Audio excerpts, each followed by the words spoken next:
आपके द्वारा किए गए एक छोटे से कार्य का भी कितना बड़ा प्रभाव पड़ता है, ये बात आप इस कथा से सीख सकते हैं। एक बार महाराज दिलीप कहीं जा रहे थे और रास्ते में वहीं से कामधेनु गौमाता भी निकल रही थी, लेकिन महाराज दिलीप ने उधर ध्यान नहीं दिया और उनको प्रणाम नहीं कर पाया। आपको पता होना चाहिए कि कामधेनु गौमाता कौन है। सबसे पहले कामधेनु गायों की प्रधान गौमाता हैं। भगवान श्री कृष्ण जी ने भी गीता में उन्हें अपना स्वरूप बताया है। भगवान जी ने गीता जी के 10वें अध्याय यानी विभूति योग में कामधेनु गाय को अपना स्वरूप बताया है और कहा है, हे अर्जुन, मैं गौ में कामधेनु हूँ। भगवान जी का ये 10वां अध्याय विभूति योग अत्यंत शक्तिशाली अध्याय है। प्रत्येक प्रभु के भक्त को इसका पाठ करना चाहिए। इससे आपको भगवान जी की जो स्पिरिचुअल अवेयरनेस है ये बहुत जल्दी प्राप्त हो जाती है। तो अब आते हैं कथा की तरफ। जब महाराज दिलीप ने कामधेनु माता को प्रणाम नहीं कर पाया और वो ऐसे ही थोड़ा चिंता में थे और आगे चले गए, इस कारण उन्हें एक दोष लग गया। पूरी गौमाता की प्रजाति का उनसे अनजाने में ही अपमान हो गया। इसीलिए उन्हें श्राप लग गया कि जब तक वो गाय की सेवा नहीं करेंगे उनको संतान की प्राप्ति नहीं होगी। इस श्राप का पता उन्हें तब चला जब उनके बहुत समय तक कोई संतान नहीं हुई। उन्होंने इसका कारण अपने गुरुजी श्री वशिष्ठ जी से पूछा।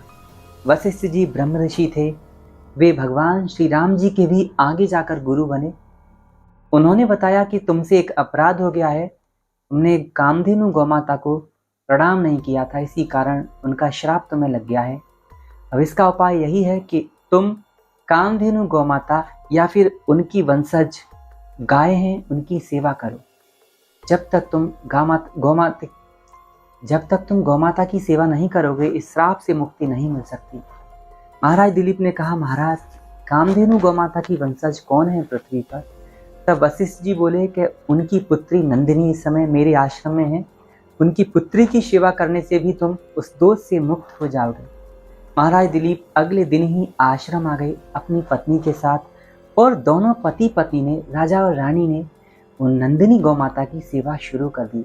अब वे गौशाला में ही रहते, सारा दिन गौ माता के पास ही रहते, उनके ऊपर हवा करते रहते ताकि कोई मच्छर भी उनके ऊपर ना बैठे।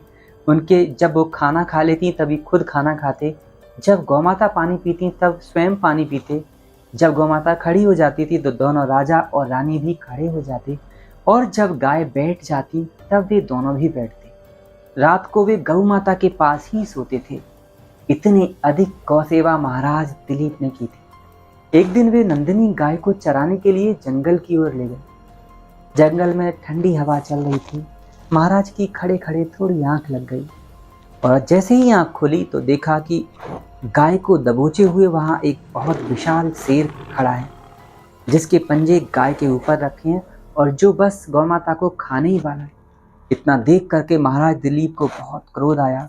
उन्होंने अपना धनुष उठाया, एक तीर तरकश ने निकाला और जैसे ही उसे छोड़ने का प्रयास किया उनका हाथ चिपक गया। अब हाथ ही न छूटे। इतने में वो शेर बोला, महाराज मैं कोई साधारण शेर नहीं हूँ, मैं भगवान शिव का सेवक कुंभोदर हूँ, इसीलिए मेरा भोजन आप मुझसे नहीं छीन सकते।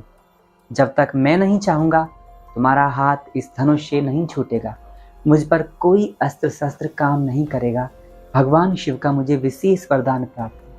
महाराज दिलीप बोले, हे बनराज, इन गौमाता को छोड़ दो, मैं इनकी सेवा कर रहा हूँ, मुझ पर बहुत बड़ा कलंक लग जाएगा। अगर आप ऐसा नहीं करेंगे तो मैं जीते जी मर जाऊंगा। शेर बोले, ठीक है, तो इनके बदले मैं तुम्हारा मांस खाऊंगा। महाराज दिलीप तैयार हो गए। बोले, मेरे अहोभाग्य हैं कि मैं गौमाता के बदले अपने शरीर का बलिदान दूंगा। इससे तो मुझे स्वर्ग की उत्तम लोकों की प्राप्ति होगी, संसार में बड़ा नाम और कीर्ति होगी। शेर बोला, महाराज आप चाहें तो लाखों गौ माता की सेवा कर सकते हैं, एक गाय के पीछे आप अपने प्राण क्यों त्याग रहे हैं? इतने में महाराज दिलीप बोले, सबसे पहले तो मैं अभी इनका सेवक हूँ, और सेवक के सामने कभी स्वामी को कष्ट हो ऐसा ठीक नहीं। वो व्यक्ति जीते जी मरे हुए के ही समान है। पुत्र के सामने माता पिता को कोई कुछ कहे, शिष्य के सामने गुरुदेव को कोई कष्ट पहुँचे, वो शिष्य बेकार है। इसीलिए अभी मैं इनका सेवक हूँ, भले मेरे प्राण ले लो और इन्हें छोड़ दो। इतना कहकर महाराज दिलीप ने गर्दन झुका दी, और जैसे ही गर्दन झुकाई सोचा कि अब तो बस शेर मेरे ऊपर अटैक करेगा और राधे राधे कर देगा। इतना सोच ही रहे थे मन में, एक सुंदर सी आवाज सुनाई दी, उठो राजन। राजा ने गर्दन उठाई, देखा कि वहां शेर है ही नहीं, वहां तो नंदिनी गाय खड़ी है जो प्रेम से राजन की तरफ देख रही। राजा बोले, वो शेर कहाँ गया? इतने में नंदिनी माता बोली, वो कोई शेर नहीं था, वो मेरी ही माया थी। तुम्हारी परीक्षा लेने के लिए मैंने ऐसी माया प्रकट की थी। महाराज दिलीप ने प्रणाम किया और कहा कि आप मुझ पर प्रसन्न हुई। नंदिनी गौ माता प्रसन्न हो गई और प्रसन्न होकर उन्हें एक सुंदर पुत्र की प्राप्ति हुई। गौ माता की सेवा का कितना बड़ा फल होता है, आप इस कहानी से सीख सकते हैं। और गौ माता का थोड़ा सा अनादर करने पर कितना बड़ा दोष लगता है, ये भी आप इस कहानी से अच्छी तरह सीख गए होंगे।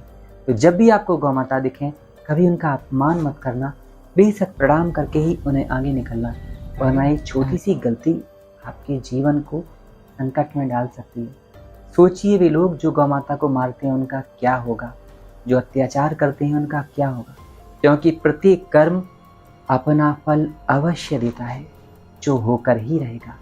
भगवान का कोई सा स्वरूप हो, गौ माता हो, ब्राह्मण हो, उनको मानसिक प्रणाम करके ही आगे निकलिए, कभी उन्हें निगलेक्ट मत करिए। जय श्री राधे।